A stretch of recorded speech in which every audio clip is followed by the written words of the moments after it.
Hey, this is Chris, and I want to give you a quick rundown of the open house I'm going to be showing this weekend at 8864 Princeton Street in Westminster, Colorado.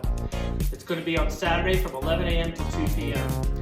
This home has a lot of updates made by the contractor that I really like. A lot of times when I walk through a fix and flip, I'm on edge about what they may be hiding or what they may or may not have done.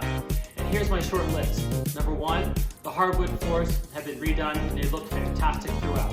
Number two, the kitchen has been done really well. They've opened up some walls and they even added an extra oven. So this has a microwave, it has a stove range oven, as well as a second oven there too. And down in the basement, it's been renovated so the full basement is of good use. It has 2 additional bedrooms, as well as a bathroom that has 2 showers. So I hope you have fun on this tour.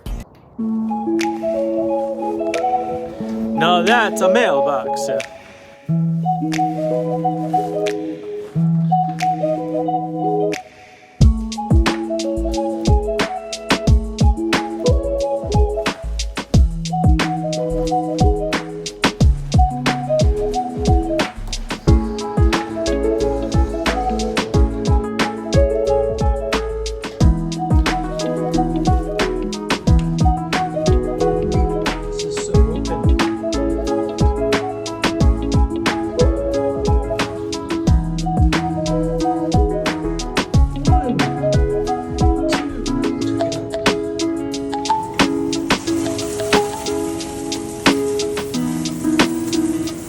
Say what?